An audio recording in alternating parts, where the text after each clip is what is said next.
জেবা এতক্ষণ নীরব থেকে ইনশিতার কথাগুলো শ্রবণ করলো শুধু। বাবাকে টিকিট কাটতে বলো, আমি চলে যাব এখান থেকে। এখানে থাকলে আমি দম বন্ধ হয়ে মরে যাব। দূরে গিয়ে নতুন করে সব শুরু করব। সব। ইনশিতা মৃদু হেসে বলে। আচ্ছা। জেবা তার পাপের শাস্তি ভোগ করেছে। ভালোবাসার মানুষকে হারিয়েছে সে। ইনশিতাকে বিপদে ফেলার জন্য সে শুধু হেল্প করেছিল, অথচ তার শাস্তি কতটাই না ভয়ানক। কখনো ক্ষুদ্র পাপ কাজের শাস্তিও হতে পারে বৃহৎ। এখন তা হাড়ে হাড়ে টের পাচ্ছে জেবা। ইনশিতার কথায় নতুন করে জীবন শুরু করবে, নতুন করে বাঁচতে শিখবে সে। জেবাকে রুমে দিয়ে ইনশিতা নিজের রুমে যাওয়ার জন্য পা বাড়ালো। আবার কিছুর আওয়াজ শুনলো। পেছনে ফিরতেই দেখলো কেমন হুড়মুড়িয়ে জেহের ঘরে ঢুকলো। কি আপনি অসময়ে? জেহের উত্তর না দিয়ে দৌড়ে এসে ইনশিতার বাহু ধরে কাছে আনলো। চুল উস্কো খুস্কো, ঘন ঘন নিঃশ্বাস ফেলতে ফেলতে বলে। রাফিদ এসেছিল? হ্যাঁ। কেন এসেছে? তুমি ওর সামনে ছিলে? তোমার সাথে কথা বলেছে ও? কি কথা বলেছিল? ওকে এখানে আসতে বলেছে সে? কি আশ্চর্য! কয়টা প্রশ্নের উত্তর দিব? যা বলেছি সব বলো। আচ্ছা, আপনি একটু রেস্ট নিন, ঘেমে গেছেন তো। লাইম জুস আনছি আমি। কিচ্ছু লাগবে না আমার, তুমি বলো। জেহের ইনশিতাকে কাঁধে তুলে রুমে নিয়ে গেল। বিছানার সামনে দাঁড় করিয়ে ইনশিতাকে দু হাতের বন্ধনে আবদ্ধ করে বলে। কি বলেছে তোমায়? আবার নতুন করে ভালোবাসার কথা বলেছে? আমাকে তোমার থেকে কেড়ে নেওয়ার কথা বলেছে? না রে বাবা, আপনি শান্ত হন, আমি বলছি। তোমাকে বলেছিলাম কোনো ছেলের সামনে না যেতে, আর রাফিদের সামনে তো নয়। আমার সহ্য হয় না, রুমে বন্দি করে রাখবো একদম। জের কিছুতেই শান্ত হচ্ছে না। সে একাধারে বলেই যাচ্ছে এক কথা। রোজ, আমি কিন্তু রাফিদকে মেরে ফেলবো রোজ। ওকে যেন তোমার আশেপাশেও না দেখি। ইনশিতা হঠাৎ জেহেরের মুখ চেপে ধরল, হাত দিয়ে না অন্যভাবে। কিছুক্ষণ পর ছাড়লো জেহেরকে। জেহের এখনও চোখ বন্ধ করে আছে। রোজ তাকে ছাড়ার পর আবার সে রোজের দিকে এগিয়ে গেল। ইনশিতা মুখের কাছে হাত এনে বলে। আগে পুরো কথাটা শুনুন বলছি। জেহের যেন তাও শুনতে চাইছে না। ইনশিতাকে চেপে ধরে ঠোঁটের দিকে এগোতে চাইছে বারবার। ইনশিতা জেহেরের মুখ চেপে সবটা বলে ফেললো হড়বড় করে। জেবা আসার কথা শুনে জেহেরের নেশা চোখে আগুনের ঝলকানি দেখা দিল। চোয়াল শক্ত হয়ে এলো তার। সে উঠে দাঁড়ালো। ইনশিতা জেহেরকে বাধা দিল। এখন আর কিছু করবেন না, এমনিতেই অনেক বড় ধাক্কা গেছে আজ আমার ওপর। প্লিজ এখন আর কোনো হাঙ্গামা করবেন না। আরও এই দেশ ছেড়ে দেবে কয়েকদিন পর। জেহের তাও শুনল না। রাগে তার কপালের রগ ফুলে উঠেছে, মাথায় দপদপ করছে আগুন। ইশিতা জেহেরের হাত ধরে নিজের দিকে ফেরালো। জেহেরের হাত তার কোমরে রেখে জেহেরের পায়ের ওপর ভর দিয়ে দাঁড়ালো। জেহেরের মুখে ওষ্ঠ ছোঁয়ালো হালকা করে। সে টের পেল জেহের বড় বড় নিঃশ্বাস ফেলছে। রাগ উধাও হচ্ছে ধীরে ধীরে। এই একটাই অস্ত্র জেহেরকে রাগ থেকে বের করার। ইশিতা জেহেরের ঠোঁটে হাত ছোঁয়ালো। জেহের নিজেকে সামলাতে না পেরে রোজের ঠোঁটে ডুবে উষ্ণ স্পর্শে ভরিয়ে দিতে থাকে তাকে। পরদিন সকালে আরেকটা চমক দেওয়ার খবর তাদের জন্য অপেক্ষা করছিল। জিয়াদকে হসপিটালের কোথাও পাওয়া যায়নি। গত রাত থেকেই হাওয়া, অথচ চারদিকে পুলিশের কড়া নজরদারি। তাহলে কীভাবেই বা পালালো সে? জেবাকে বলা হলেও সে জানে না বলে জানায়। খবরটা শুনে ভয়ে ইনশিতার বুক কামড়ে ধরল। জিয়াদ কি নতুন কোনো ফাঁদ পেতেছে? এটা কি তার নতুন কোনো চাল ইনশিতাকে পাওয়ার? ইনশিতা সেই খবর শুনে আজ কলেজে যায়নি। জেরকে অফিসে যেতে বারণ করেছে। যে সেই কথা শুনে রেগে গিয়ে বলে। জিহাদের ভয়ে আমি কেন অফিস যাওয়া বন্ধ করব? এত ভয়ের কি আছে? ও কিছুই করতে পারবে না। রেডি হও তাড়াতাড়ি, তোমাকে কলেজে দিয়েই আমি যাব। ইনশিতা মিনতি করে বলল। দুটো দিন অফিস কামাই দিলে কিছু হবে না। জিহাদকে আগে ধরে নিই প্লিজ। জেহের, আমার ভালো লাগছে না কিছু। যদি কোনো কিছু হয়ে যায় রিস্ক নেওয়ার প্রয়োজনটা কি? আমি আপনাকে হারাতে চাই না জেহের, প্লিজ আমাকে, প্লিজ আজকে না যাও। ইনশিতার চোখে মুখে জেহেরকে হারানোর আতঙ্ক দেখা দিয়েছে। ইনশিতার কান্না পাকা মুখ দেখতে জেহেরের ভালো লাগছে না। আবার এদিকে বিরক্তও লাগছে। কেন রোজ জিহাদকে ভয় পাবে? রোজকে আর কোনো টেনশনে না ফেলতে সে অফিস যাওয়া বন্ধ করলো, শুধু আজকের জন্যই। ওকে, যাব না, তার বদলে আমার কিছু চাই। কি? জেহের গভীর দৃষ্টি মেলে তাকালো ইনশিতার পানে। ইনশিতা ভরকে গেল। সে জেহেরের এই দৃষ্টির মানে বুঝলো। তা দেখে জেহের ঠোঁট কামড়ে হাসলো। ডোন্ট ওয়ারি, যা ভাবছো এমন কিছুই করব না। আমি শুধু চাই একসাথে মুভি দেখব। ইনশিতা হাঁপ ছাড়লো। মৃদু হাসলো সে। জেহের মুভি দেখার প্রস্তুতি নিয়েই বসলো। জানালার পর্দা টেনে রুমটাকে অন্ধকার বানিয়ে পপকর্ন নিয়ে বসে। বালিশের সাথে হেলান দিয়ে বুকের ওপর রোজের মাথা টেনে আনে। তবে মুভি দেখতে গিয়ে ইনশিতা দুনিয়ার সবচেয়ে বড় লজ্জার সম্মুখীন হলো। জেহের ইচ্ছে করে এমন মুভি ছাড়লো, মুভির প্রায় বেশ কয়েকটি সিনে প্রচুর আপত্তিকর সিন আসলে ইনশিতা লজ্জায় উঠে পড়তে চায়। যে তা দেখে ইনশিতাকে কোলের ওপর এনে জোর করে চেপে ধরে।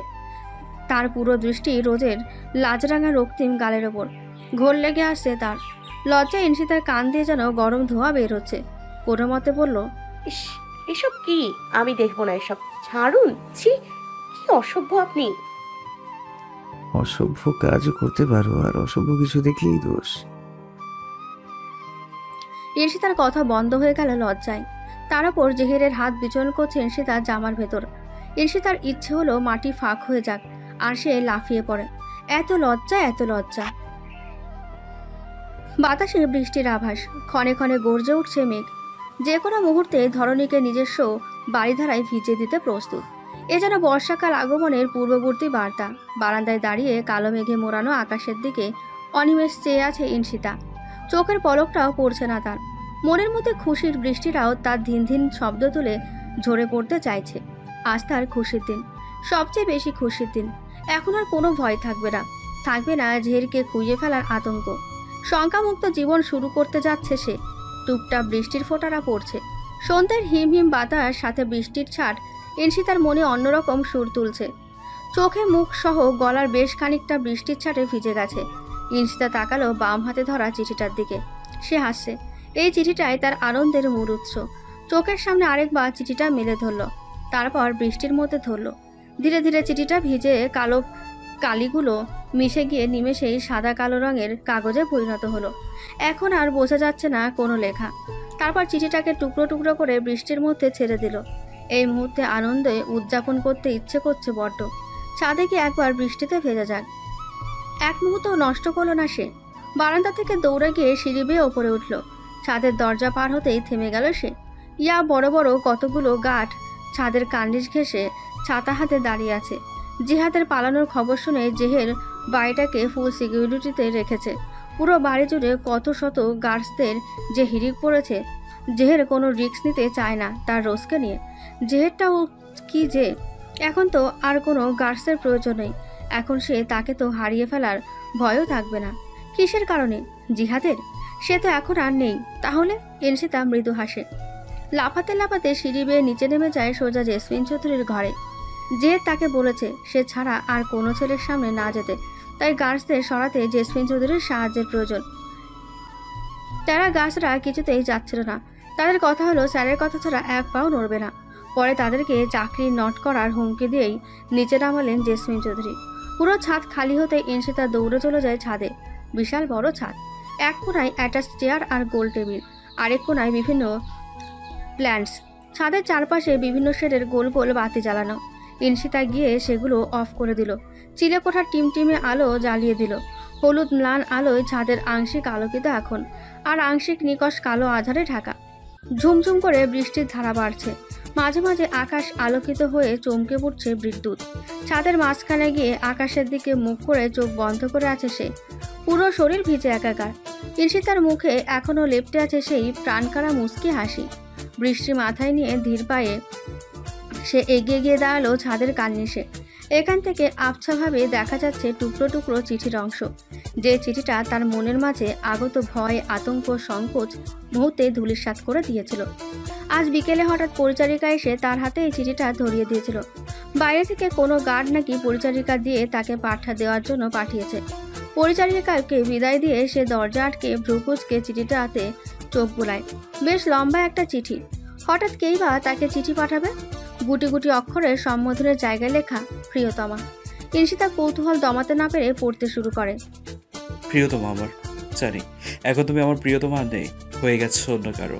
অথচ আমি 2 বছর ধরে তোমাকে মনে মনে আমার প্রিয়তমা বলে জেনে এসেছি। মনটা হঠাৎ করেই সেই ডাক বদলাতে পারলো না। বদলাতে পারবে কিনা সেটাও জানি না। একটা কথা জানো, আমি কিন্তু সেই প্রথম থেকে তোমাকে নিয়ে নতুন করে বেঁচে থাকার স্বপ্ন দেখতে শুরু করেছিলাম। আমার জীবনটা তিক্ত ছিল প্রচুর। প্রতিদিন সকলের সামনে ভালো থাকার অভিনয় করে যেতাম, ভালোবাসার অভিনয় করে যেতাম। হিংসা, রাগ, ক্রোধ আমাকে জ্বলে পড়ে ছাড়খাড় করে দিত প্রতিটা মুহূর্ত। সেই ক্রোধের উপর ছায়া পড়লো তোমাকে দেখার পর। তোমায় নিয়ে হিংসাবিহীন, ক্রোধবিহীন, ভালোবাসাময় জীবনের স্বপ্ন দেখতাম। কিন্তু পরে তোমাকে পেয়েও না পাওয়াটা পুনরায় তীব্র ক্রোধের আগুনে ঘি ঢেলে দিল। নতুন করে জ্বলতে থাকলাম রোশানলে। সে যাই হোক, তোমাকে একটি চমৎকার খবর দেওয়া যাচ্ছে। গেস করতে পারছো কি? নিশ্চয়ই ভাবছো কোনো প্ল্যানকে আমি চমৎকার বলছি। এটা কিন্তু সম্পূর্ণ ভিন্ন ধরনের চমৎকার। আমি চলে যাচ্ছি ঈশিতা, দূরে, তোমার থেকে বহু দূরে চলে যাচ্ছি। এমন দূরে যাচ্ছি যে হয়তো কোনোদিনও খুঁজে পাবে না, আর এও জানি যে খোঁজার চেষ্টাও করবে না। কিন্তু আমি এখন আর কোনো প্ল্যান করছি না, সত্যি। কিন্তু আমি ভুল করেছি, ভুল বুঝতেও পেরেছি। তুমি তুমি যদি আমাকে চোখে আঙ্গুল দিয়ে তোমার ভালোবাসার জায়গাটা চিনিয়ে না যেতে, তাহলে হয়তো এই ভুলটা আজীবন করে বেড়াতাম। আমার ভালোবাসার আসলে নোংরা, তাই না? আমি উপলব্ধি করতে পেরেছি তো। কিন্তু বিশ্বাস করো, তোমার মুখ থেকে আমার ভালোবাসাটাকে নোংরা বলা কোনোভাবে মেনে নিতে পারছি না। আমার ভালোবাসার বিশুদ্ধ ছিল প্রায় 2 বছর ধরে। তারপর আমাকে এমন পাগলে পেয়েছে যে থাক, ওদিকে আর না চাই। তোমাকে জেহের কতটা ভালোবাসে আমি জানি না, তবে তুমি যে জেহেরকে কতটা ভালোবাসে সেটা বুঝতে পেরেছি। নাহলে দেখো না, তুমি তো পারতে জেহেরকে ছেড়ে আমার কাছে আসতে। আমি তো জেহেরের মতো দেখতে, তাই না? সেখানে তোমার ভালোবাসা পুরোটাই আমার মতো অবিকল দেখতে জেহেরকে ঘিরে, সেখানে আমি বা তোমাকে ছিনিয়ে নিয়ে কী করবো বলো? আমি আর তোমাদের ভালোবাসার জীবনে বাধা হয়ে দাঁড়াবো না, প্রমিস। আমি আর তোমার জেহেরের লাইফে ইন্টারফেয়ার করবো না, প্রমিস। আমি কখনোই তোমাদের কোনো ক্ষতি করতেও চাইবো না, প্রমিস। দূরে থেকেও কখনো তোমাদের সাথে যোগাযোগ করার চেষ্টা করবো না, প্রমিস। তোমাদের জন্য অমঙ্গল কামনা করবো না, প্রমিস। দূরে থাকলেও তোমাকে কখনোই ভুলবো না, প্রমিস। তোমার স্মৃতি নিয়ে আজীবন বেঁচে থাকবো, প্রমিস। আর শুধু তোমাকে ভালোবেসে যাবো, প্রমিস। যতগুলো প্রমিস করেছি সবগুলো মেনে চলবো, প্রমিস। এই তো পাখি, ভালোবাসতে নাই পারো, মধ্যে ক্ষমা করবে কি? দয়া করে আমাকে ক্ষমা করে দিও তো পাখি। নাহলে যেভাবে অনুতাপ নিয়ে বেঁচে আছি, পরে হয়তো তাও পারবো না। আমার একটা শেষ কথা রাখবে, আমার ভালোবাসাকে আর নোংরা করে দেখো না প্লিজ। আমার ভালোবাসা সত্যিই নোংরা নয়। ভালোবাসা পাওয়ার পদ্ধতি ফুল থাকলেও ভালোবাসাটা বিশুদ্ধ ছিল। চলে যাচ্ছি সারা জীবনের জন্য। কোথায় যাচ্ছি বলবো না, কিন্তু ভালোবাসি শুধু রেখে জেনে রেখো, ভালোবেসেছিলাম, ভালোবাসি এবং ভবিষ্যতেও ভালোবাসবো। এতে তোমার চোখে একজন অমানুষ। চিঠিটা পড়ে ঈশিতার হাত কাঁপছিল প্রচুর, শরীরটাও থেকে থেকে কেঁপে উঠছিল। খুশিতে নাকি দুঃখে সেটা সে নিজেও বুঝতে পারছিল না, তবে তার মনে খুশির ভাগটাই বেশি লাভচাপ করছে, এটা সে টের পেয়েছিল। তাই খুশিটাই অগ্রাধিকার পেল বেশি। সবচেয়ে বড় বাধা যখন চলে গিয়েছে, তাহলে এখন আর কিসের ভয়? ঈশিতা চিঠিটাকে টুকরো করে দিয়েছিল এই কারণেই, যাতে জেহের না দেখে। জেহের দেখলে নিশ্চয়ই রেগে যাবে। আচমকা হ্যাঁচকাটানে ঈশিতার ভাবনার সুতো ছেড়ে হতভম্ব চোখে পেছন ফিরলেই দেখে ভেজা চুপচুপে গায়ে দাঁড়িয়ে আছে জেহের। শক্ত করে ধরে রেখেছে তার হাত। অফিসের ফর্মাল ড্রেসেই এখনও, চিলেকোঠার টিমটিমে আলোয় সে দেখতে পেল জেহেরের রাগে দুটো চোখ, খোঁচা খোঁচা দাড়ি, সমৃদ্ধ লালচে গাল, আর কপালে চুল থেকে চুইয়ে চুইয়ে পড়া পানি। এই প্রথম ঈশিতার কাছে কোনো ছেলেকে এতটা মোহনীয় লাগলো। সম্মোহিতের মতো তাকে টানছে। এদিকে জেহেরকে খবর পাঠিয়েছিল তার গার্ড। তারপর হন্তদন্ত হয়ে ছুটে আসে সে। রোজকে ছাদে দেখে তার মেজাজ তুঙ্গে। এই ভর সন্ধ্যায় ছাদে আসার কি দরকার, তা আবার এমন বৃষ্টির মধ্যে? জ্বর বাঁধিয়ে ফেললে। কোনো কাণ্ডজ্ঞান কি নেই মেয়েটার? বৃষ্টি আরও বেড়েছে, চারপাশের সব কিছু বৃষ্টির কারণে ঝাপসা হয়ে আসছে।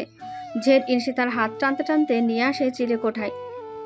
হোয়াট দ্য হেল রোজ, এখন ছাদে আসার মানেটা কি? তোমাকে আমি বারণ করেছিলাম বৃষ্টিতে না ভিজতে, আর গার্লসদের নিচে পাঠিয়েছো কেন? বলেছিলাম তোমায় আমি নিয়ে না আসা পর্যন্ত ছাদে পা না রাখতে। তিরিক্ষি মেজাজ নিয়ে জেহের আরও এক চোট ধমকায় ঈশিতাকে। ঈশিতা সেই ধ্যানে নেই। আজকে জেহেরের এই রাগটাকেও বড় ভালো লাগছে তার। ইচ্ছে করছে জেহেরকে তার সামনে বসে গালে হাত দিয়ে তার রাগ দেখে।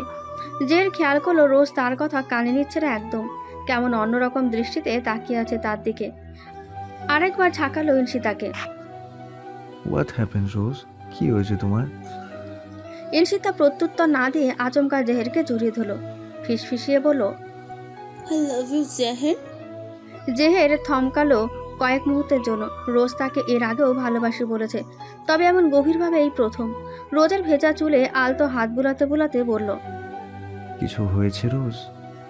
ঈশিতা মাথা উঠিয়ে মোহগ্রস্তদের মতো বলল, লাভ ইউ বলতে কি আবার কিছু হওয়া লাগেনি? আমি আপনাকে খুব খুব ভালোবাসি। পৃথিবী সমান ভালোবাসি, সৌরজগৎ সমান ভালোবাসি। আপনাকে ছেড়ে কোথাও যাব না আমি।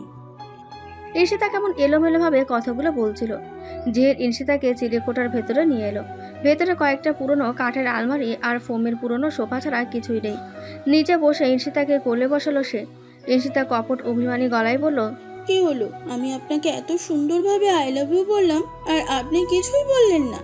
এটা কি ঠিক হলো? জেহের জিভ দিয়ে ঠোঁট ভেজালো। সে বুঝতে পারছে আজকে তার রোজের মনটা খুবই ভালো, তাই এমন এমন কথা বলছে। কিন্তু সে জবাবে কি বলবে? ভালোবাসার কথা কিভাবে বলতে হয়? শুধু ভালোবাসা ছাড়া আর কিছুই তো জানে না সে। আসলে তার আবেগময় কথা মুখ দিয়ে আসে না একদম। প্রিয় মানুষকে যে কত রকমের ভালোবাসার কথা বলে সেটা সে জানে না। সত্যি বলতে কি, তার এত আবেগ দিয়ে কথা বলাটা আসলে ভালো লাগে না। কেমন যেন মিথ্যে মিথ্যে মনে হয়। সে সবসময় গম্ভীর হয়ে থাকতে পছন্দ করে। ভালোবাসার কথাটাও গম্ভীর হয়ে তার মুখ থেকে নিঃসৃত হলো।